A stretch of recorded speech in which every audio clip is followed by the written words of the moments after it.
حضرت نوح علیہ السلام کی طرف چلیں، سبحان اللہ، آپ کی عمر مبارک بتایا جاتا ہے 1000 سال یا اس سے زائد تھی.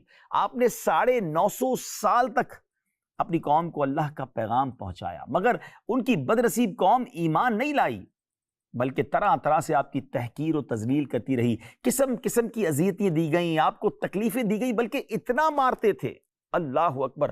حضرت نوح علیہ السلام کو اتنا زد و کوب کرتے تھے کہ بعض اوقات وہ یہ خیال کرتے تھے کہ جب آپ بے ہوش ہو جاتے تھے نا کہ آپ دنیا سے پردہ فرما چکے ہیں، وہ آپ کو اس لیے چھوڑ دیتے تھے، مگر پھر آپ ہوش میں آ کر اپنے مکان سے نکلتے اور اللہ کی طرف بلاتے، تبلیغ دین کرتے. کئی بار وہ آپ کا گلا گھونٹتے، اتنا گلا دباتے کہ آپ بے ہوش ہو جاتے دم گھٹنے کی وجہ سے، مگر ان تکلیفوں کی اور ان مصیبتوں کے بعد بھی آپ دعا کیا کرتے کہ اے میرے پروردگار میری قوم کو بخش دے اور ہدایت عطا فرما، کیونکہ یہ مجھے نہیں جانتے ہیں. اور قوم کا حال یہ تھا کہ قوم کا ہر بوڑھا باپ اپنے بچے کو یہ وصیت کرتا تھا کہ نوح علیہ السلام معاذ اللہ پاگل ہیں، اس لیے کوئی ان کی باتوں کو نہ سنے، ان کی باتوں پر دھیان نہ دے.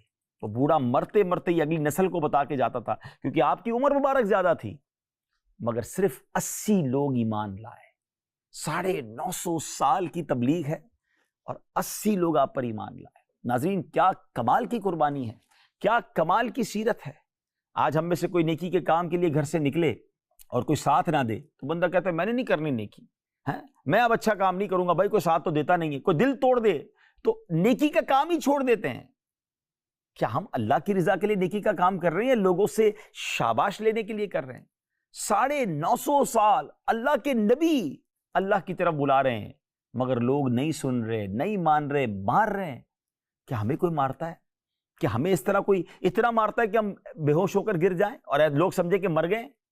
نہیں، مگر آپ کی ہمت، آپ کے پائے استقلال میں کمی نہیں ہوتی، لغزش واقع نہیں ہوتی ہے.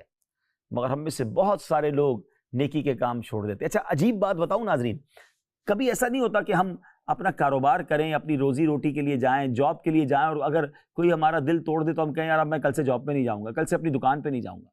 ہم کہیں گے نہیں یار نہیں جاؤں گا تو کاروبار اور روزی کا کیا ہوگا. یعنی کمال کی بات یہ کہ دل ٹوٹتا ہے یا دل چھوٹا ہوتا ہے یا کام چھوڑتے تو دین کا کام چھوڑ دیتے ہیں. اپنی دنیا کے کام نارملی لوگ خراب نہیں کرتے. تو اس کا مطلب تو یہ ہوا کہ یہاں شیطان یہ چاہتا ہے کہ ہم اللہ کے راستے سے ہٹ جائیں، ہم دین کے راستے سے ہٹ جائیں. بہت سارے لوگ اپنے محلے میں، اپنے علاقے میں کوئی اچھا کام شروع کرتے ہیں، مگر جب کوئی حوصلہ نہیں بڑھاتا تو کام چھوڑ دیتے ہیں.